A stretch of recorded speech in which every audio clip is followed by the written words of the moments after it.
Good morning. We're going on the record at 9:38 a.m. Eastern Daylight Time on August 10th, 2022. Please note that the microphones are sensitive and may pick up whispering and private conversations. Please mute your phones at this time. Audio and video recording will continue to take place unless all parties agree to go off the record. This is Media Unit 1 of the video recorded deposition of Donald J. Trump, taken by counsel in the matter of financial statements and investigation for the state of New York, Office of Attorney General. The location of the deposition is 28 Liberty Street, New York, New York. My name is Zeph Koda, representing Veritex, and I am the videographer. The court reporter is Linda Greenstein from the firm Veritex. I am not authorized to administer an oath. I am not related to any party in this action, nor am I financially interested in the outcome. Counsel and all present, including those remotely, have been noted for the record. Will the court reporter please swear in the witness, and then counsel may proceed. Do you swear or affirm that the testimony you're about to give is the truth, the whole truth, and nothing but the truth? I do. Thank you. Good morning, Mr. Trump. My name is Letitia James, and I'm the Attorney General of the great state of New York. Before we begin, if everyone would please silence their cell phones, we would appreciate that. I wanted to begin with some preliminary rules, some ground rules, Sure. if you don't mind, and then I'm going to turn it over to Kevin Wallace, who will conduct this examination. Mr. Trump, you've testified under oath many times. Is that correct? Yes. And so I take it you are familiar with the ground rules on for how testimony proceeds. Is that correct? Yes. Okay. So I'll skip that part of the introduction. Is that okay? Sure. Okay. And are you okay right now? I am. Okay. Good. What I will do is explain some differences between the procedures in a civil deposition and the testimony we are taking today, because this is an investigatory proceeding. You do not have a right to have an attorney with you in this investigation, but I have agreed that your attorney will be present today. However, this examination is not the same as a deposition in ordinary civil litigation, and your attorney's role will be limited to consultation with you in order to give you legal advice regarding privileged matters, if any, or your right not to incriminate yourself. Notwithstanding any objection by your attorneys, you are still required to respond to any questions unless your attorney specifically directs you not to answer. Anything you say in this examination may be used in a civil proceeding, and that can include a civil enforcement proceeding or a criminal action. Do you understand that? I think. Is that a yes? I don't know what I did wrong, but the answer is yes, I do understand. Thank you.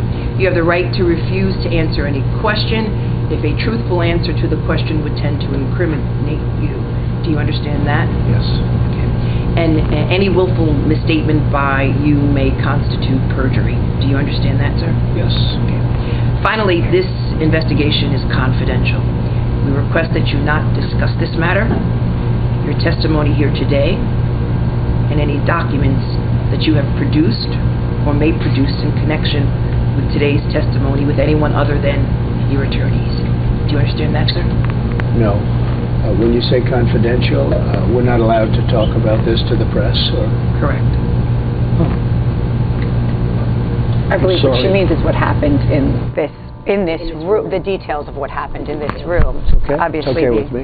Yeah. And the fact that it happened, yes, but not the details. Okay. Neither you nor anyone acting on your behalf has the right to obtain a copy of the transcript of your testimony here today from the reporter. And neither you nor Veritex are permitted to release copies of the transcript to anyone other than representatives of this office, the Office of the Attorney General. Extensive note-taking or any attempt to create a transcript of the proceedings here by you or your attorneys is not authorized and will not be permitted. Are you taking any medication or drugs of any kind that make it difficult for you to understand or answer any of the questions today, sir? No. An aspirin. And are you feeling okay today? Yes. And are you sick today? No. Okay. And do you have any conditions that could prevent you from giving full, complete, and truthful answers to any questions today? No. And is there any other reason why you cannot give full, complete, and accurate testimony here today? Well, you have to, I'll be doing this. Yes. No. No, other than what I'm saying. Okay. I'm not going to turn it over to Kevin Wallace. Thank you, sir. Thank you. Good morning, Mr. Trump. Good morning. As the Attorney General mentioned, my name is Kevin Wallace. Sitting next to me is Alex Finkelstein from our office, and sitting next to him is Samantha Stern, who's a paralegal with our office. They're going to be assisting me during the day today. I'm going to take a moment just to correct one thing from the read-in, is that we go off the record not when both parties agree, but when the Attorney General directs that we are off the record. During these proceedings, the Attorney General controls the record. Mr. Trump, what did you do to prepare for today's examination? You can start. You can read your sentence. Very little. Read your statement. If you'd like, I could read the statement, but very little. Well, Excuse me. Read the statement. can we go? Yes, he would like. I will now use my moment to go off the record. Thank Just a you. moment. Sorry. Just read the statement. We're going off the record at 9:44 a.m. We're back on the record at 9:45 a.m. Mr. Trump, I understand you have a statement that you wanted to read into the record. Yes. Would you please feel free to start at any time? Thank you very much. This is the greatest witch hunt in the history of our country. There has never been another president, or perhaps even another politician, who has been persecuted, harassed, and in every other way unfairly treated like President Donald J. Trump. What Letitia James has tried to do the last number of years is a disgrace to the legal system, an affront to the New York State taxpayers, and a violation of the solemn rights and protections afforded by the United States Constitution. She developed a political platform and made a career out of maliciously attacking me and my business before she even understood or was elected or reviewed one of the millions of pages of documents we willingly produced. We willingly produced these documents. James proclaimed that she, quote, looks forward to going into the office of Attorney General every day suing me and then going home. This is during her campaign. She announced that she was obsessed with, quote, taking me on, and that her eyes were set on Trump Tower, quote, Trump Tower. She even assured her supporters as an election promise very strongly that, quote, we're going to definitely sue him. Before she even knew anything about me, we're going to be a real pain in his ass. He's going to know my name personally. And she claimed I was on an illegitimate, and that it was an illegitimate president. Quote, illegitimate president. In her AG speech, she promised to, quote, shine a bright light into every dark corner of Trump's real estate holdings. Shortly thereafter, she vowed to, quote, use every area of the law to investigate President Trump and his business transactions, and that of his family as well. She knows nothing about us. This is when she knew absolutely nothing about us. It was very unfair. This whole thing is very unfair. As a pretense for commencing her bogus investigation, Letitia James relied on the testimony of Michael Cohen, a convicted felon and liar. The Southern District of New York astutely described Cohen as a man who, quote, repeatedly used his power and influence for deceptive ends by engaging in, quote, extensive, deliberate, and serious criminal conduct consistent with a, quote, pattern of deception that permeated his professional life. This was in a long, many-page statement by him. It only gets worse. This is the witness, a stone-cold loser, a real loser, that she used to justify her obsessive work, her obsessive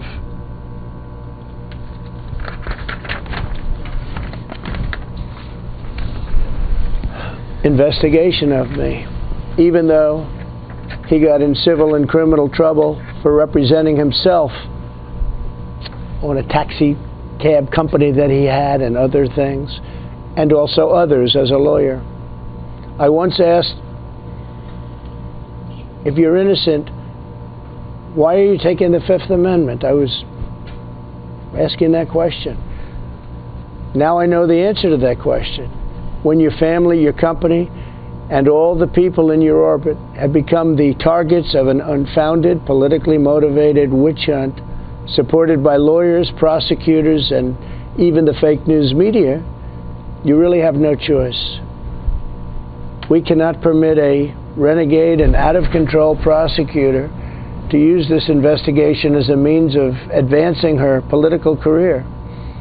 New York deserves better, and this country deserves better. Being a prosecutor is a very important thing.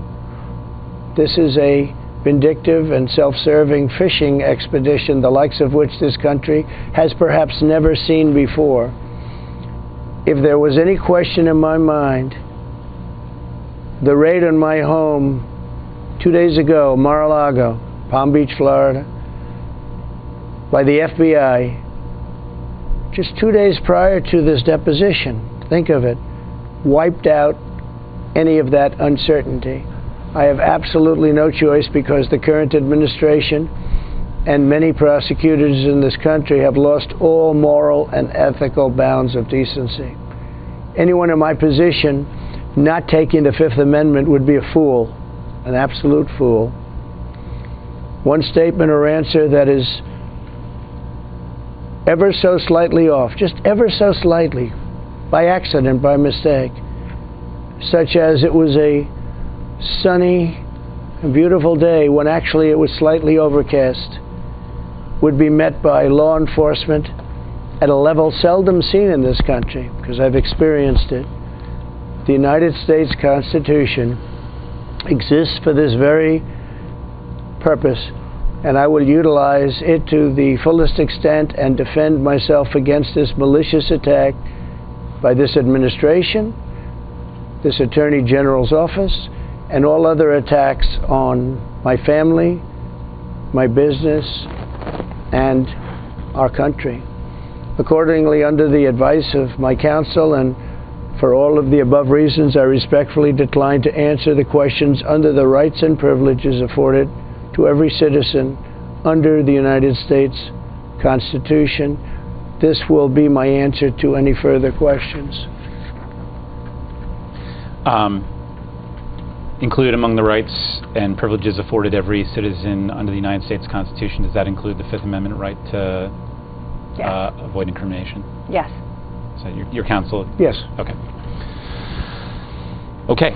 I will just note for the record that was a lengthy statement. Obviously, we disagree with a lot of the characterizations, but to keep today's proceedings moving, I'm going to move on to my questioning.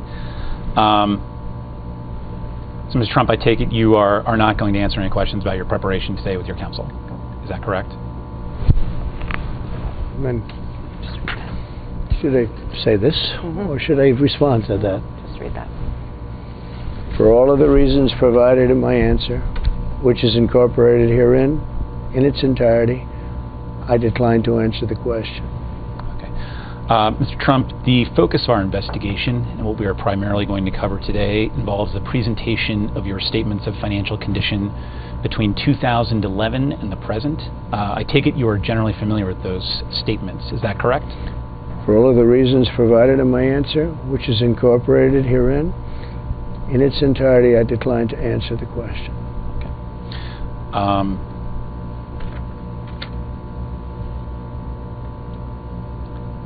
Did you review any of those statements from the period 2011 to 2021 during your preparation for today's testimony? For all of the reasons provided in my answer, which is incorporated herein, in its entirety, I decline to answer the question. Counsel, I think we can all stipulate that if he says same answer, we will all understand it Right. to be the same invocation. That's correct. To speed things up. No Okay. problem. With that note, sir, you are currently the president of the Trump Organization. Is that correct? Same answer.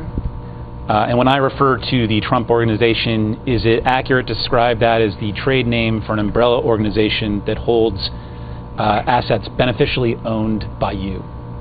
Same answer.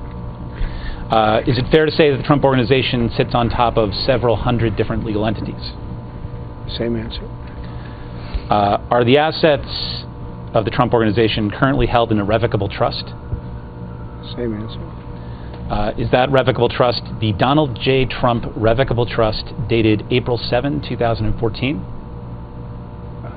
Same answer. And you are the donor of the assets in that trust, is that correct? Same answer. And you are the sole beneficiary of the assets in that trust, is that correct? Same answer. Why did you form that trust in April 2014? Same answer. Who were the trustees when the trust was first founded? Same answer. At some point, Alan Weisselberg and your son, Don Jr., were the trustees, is that correct? Same answer. Did you ever consider retaining independent trustees to oversee the trust? Same answer. At present, your son, Don Jr., is the sole trustee, is that correct? Same answer. Right? Thank you. Mr. Trump, the court reporter has handed you a document. It is a printout of an Excel spreadsheet, so it doesn't have a document number on it. But I'll represent to you that it is the supporting spreadsheet for your statement of financial condition for the year June 30, 2011. Do you recognize the form of this document? Same answer. This is the supporting data spreadsheet that was used to prepare your 2011 statement of financial condition. Is that correct? Same answer. The spreadsheet is used to calculate the valuations contained in the statement of financial condition. Is that correct? Same answer. You reviewed this document with Alan Weisselberg before it was finalized as part of the 2011 statement of financial condition. Is that correct? Same answer. You reviewed this document with Jeff McConney before the 2011 statement of financial condition was issued. Is that correct? Same answer. You reviewed and approved the valuations and valuation methods contained in this document before it was finalized. Is that correct? Same answer. And you approved the valuations and valuation methods contained in this document before it was finalized. Is that correct? Same answer.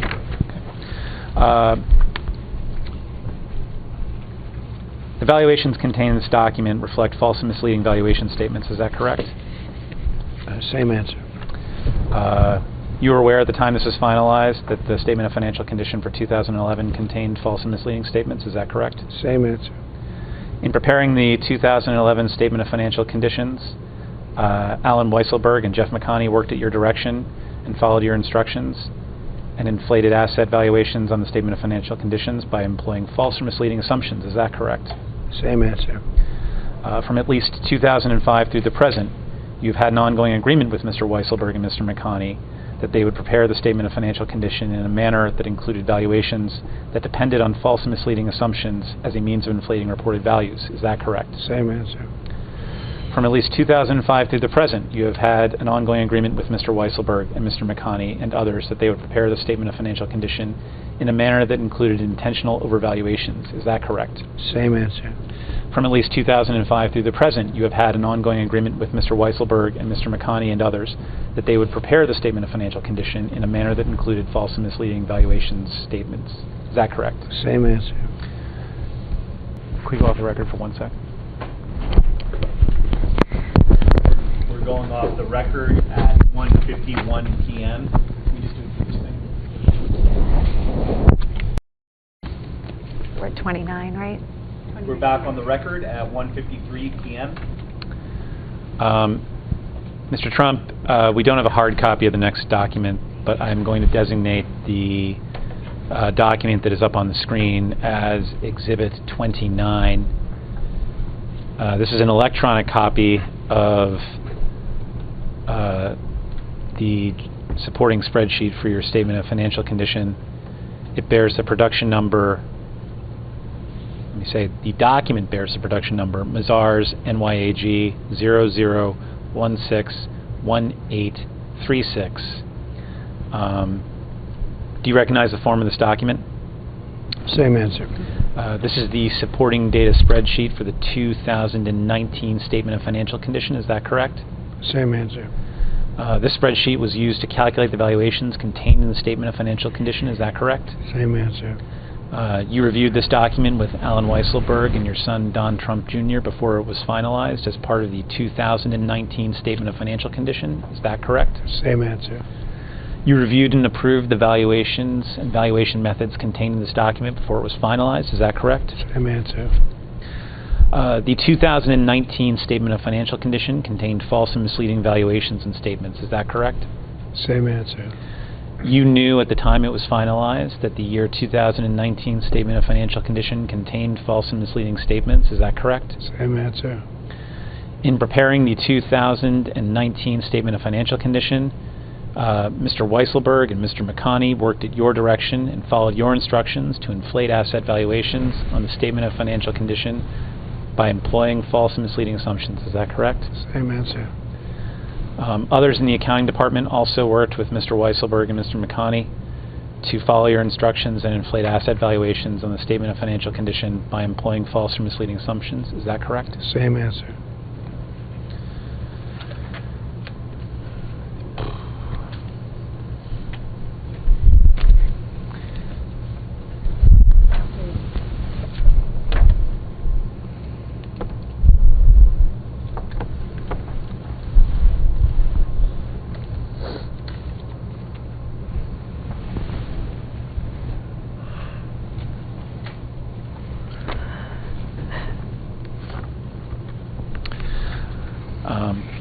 Mr. Trump, the court reporter has handed you a document that has been designated Exhibit 30. It bears the production number DB NYAG 248537.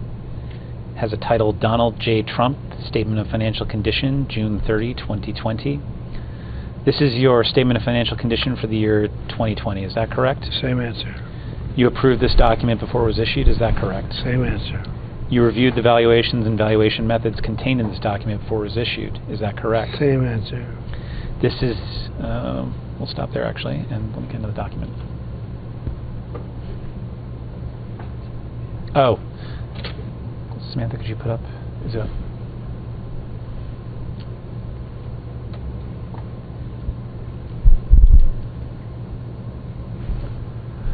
Samantha has put up on the screen a document that bears the production number Mazars NYAG 00162291. Do you recognize the form of this document? Same answer. This is the supporting data spreadsheet for the 2020 Statement of Financial Condition. Is that correct? Same answer. This spreadsheet was used to calculate the valuations contained in the Statement of Financial Condition. Is that correct? Same answer. You reviewed this document with Alan Weisselberg before it was finalized as part of the 2020 Statement of Financial Condition. Is that correct? Same answer. You reviewed and approved the valuations and valuation methods contained in this document before it was finalized. Is that correct? Same answer.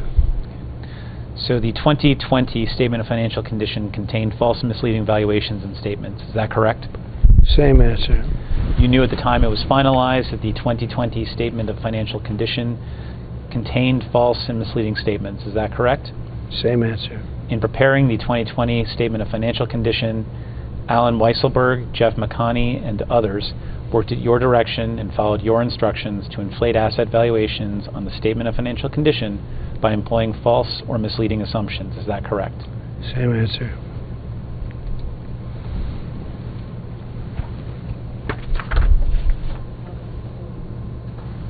That's 31, yeah.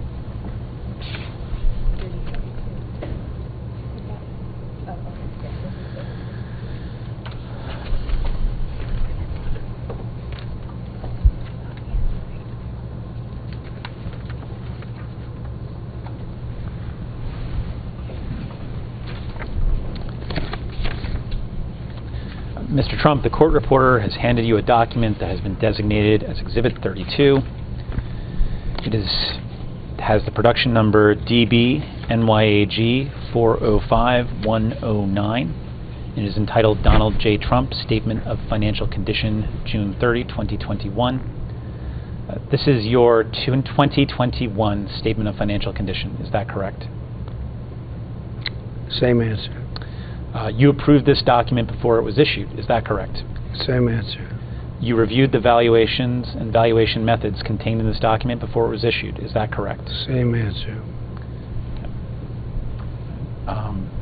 Sam, would you pull up the next document, please? Yep. Mr. Trump, Samantha has pulled up onto the screen a document that has the production number TTO 061-66407, and we will designate this as Exhibit 33. This is the supporting data spreadsheet for the year 2021 Statement of Financial Condition. Is that correct? Same answer. This spreadsheet was used to calculate the valuations contained in the Statement of Financial Condition. Is that correct? Same answer. You reviewed this document with Alan Weisselberg and your son, Don Trump Jr., before it was finalized as part of the 2021 Statement of Financial Condition. Is that correct? Same answer. You reviewed and approved the valuations and valuation methods contained in this document before it was finalized. Is that correct? Same answer. The 2021 Statement of Financial Condition contained false and misleading valuations and statements. Is that correct? Same answer. You knew at the time it was finalized that the 2021 Statement of Financial Condition contained false and misleading statements. Is that correct? Same answer. In preparing the 2021 Statement of Financial Condition, Mr. Weisselberg, Mr. McConney, and others worked at your direction and followed your instructions to inflate asset valuations on the Statement of Financial Condition by employing false and misleading assumptions. Is that correct? Same answer. Can we go off the record? We're going off the record at 2 p.m. I'm just going to get some water. We're back on the record at 2:04 p.m. Mr. Trump, for each year from 2011 to 2021, did you or someone acting at your direction sign, actually, let's strike that question. Mr. Trump, for each year from 2011 to 2020, did you or someone acting at your direction sign an engagement letter with the Mazars firm to prepare the Statement of Financial Condition? Same answer. In the year 2021, did you or someone acting in your direction sign an engagement letter with Whitley Penn to prepare your Statement of Financial Condition? Same answer.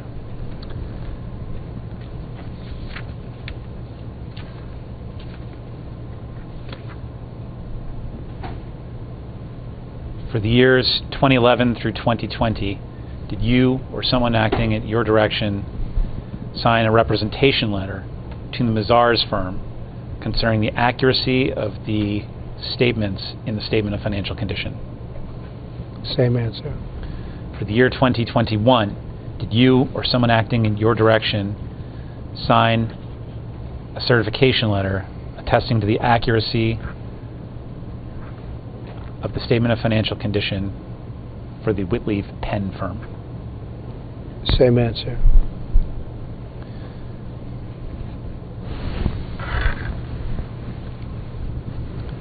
Could we get do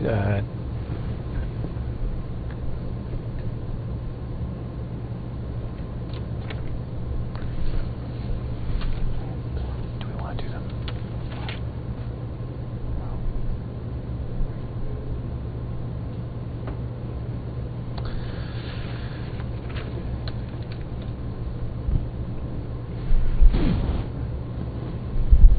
Yeah, do tab 64.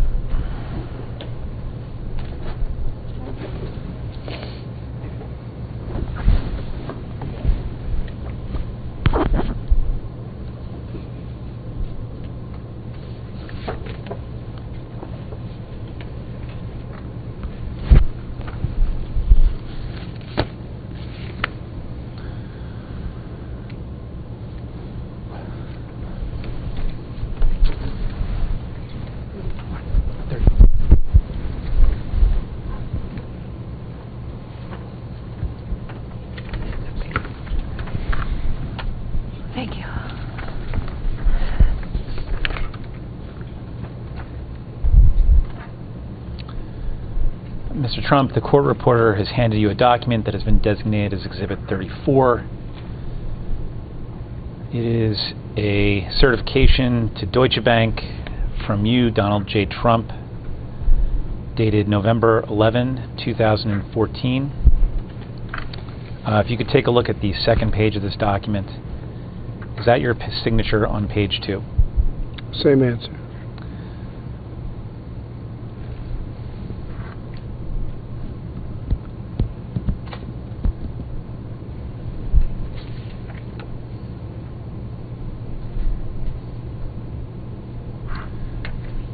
If you look at the first bullet point under point number 1, it says attached here too is guarantor's statement of financial condition as of June 30, 2014.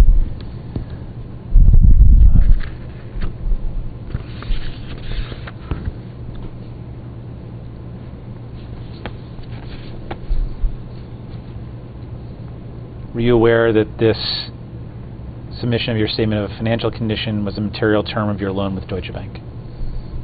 Same answer. If you turn to the second page, under point 6, it states all of the representations and warranties made by guarantor under section 9 little I to 9 little 4, 6, and sections false assumptions. Is that correct? Same answer. You knew at the time the valuation was submitted to the IRS that the Seven Springs appraisal incorporated intentionally false assumptions about the development timeline for the site. Is that correct? Same answer. You knew at the time the valuation was submitted to the IRS that the Cushman appraisers adopted these assumptions intentionally to inflate the value of the easement donation. Is that correct? Same answer. You knew that inflating the appraised value would increase the tax deduction available to you. Is that correct? Same answer. You knew that your attorney, Sherry Dillon, asked the Cushman and Wakefield appraisers to inflate the value of the easement. Is that correct? Same answer. Did you instruct her to get them to reach a higher value? Same answer. You were aware that approvals you had received from the town of Bedford... No, strike that. You were aware of the appraisals you had received from the town of Bedford and its agencies for the development of the Seven Springs site. Is that correct? Same answer. You were aware of the restrictions that these approvals incorporated. Is that correct? Same answer. You were aware that the approvals restricted the number of lots that could be accessed from the town of Bedford. Is that correct? Same answer. You knew that the valuations submitted to the IRS incorporate assumptions that failed to acknowledge development restrictions imposed by the town of Bedford. Is that correct? Same answer. You submitted a valuation on the Seven Springs easement to the IRS, knowing that the valuation depended on an inflated number of lots. Is that correct? Same answer. You knew that Ms. Dillon would seek to conceal communications related to her work on the Seven Springs appraisal. Is that correct? Same answer.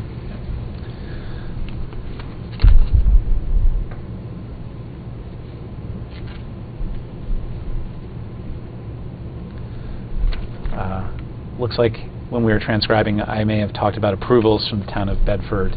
I may have muddled it and said appraisals from the town of Bedford. Right. That's right. I meant to say approvals. Okay. Mr. Trump, going back to your Doral loan, is it correct that through the use of the inflated statement of financial condition to obtain a favorable interest rate, that you were able to save approximately 6% per annum on interest payments owing on your $125 million in loans from Deutsche Bank? Same answer. Regarding your Chicago property, is it correct that through the use of the inflated statement of financial condition, you were able to save at least 4% per annum in the interest payments on loans from Deutsche Bank originating in 2012 in connection with the Trump International Hotel and Tower Chicago? Same answer.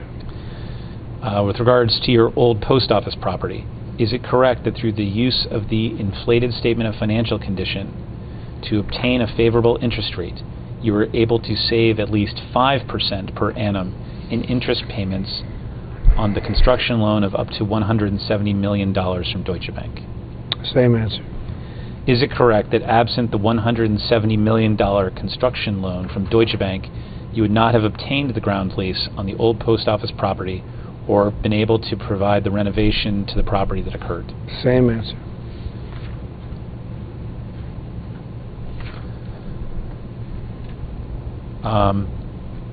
Next question is about apartments held by your daughter at 502 Park Avenue. Do you know if the below market rent that she had on her rental apartments at 502 Park Avenue were provided in exchange for work performed as part of her responsibilities at the Trump Organization? Same answer. Do you know if the below market purchase options that you provided your daughter on 502 Park Avenue apartments was made in exchange for work performed as part of her job at the Trump Organization? Same answer. Do you know if the benefits from any below market rents were reflected in any tax forms at the Trump Organization? Same answer. Do you know if the value of any below market purchase options were reflected as either gifts or compensation on any tax forms at the Trump Organization? Same answer. We can go off the record. Okay. We're going off the record at 3:12 p.m. While we're off the record, let's do any of my... We're back on the record at 3:12 p.m. Mr. Trump, just back on the record. And we're, sorry.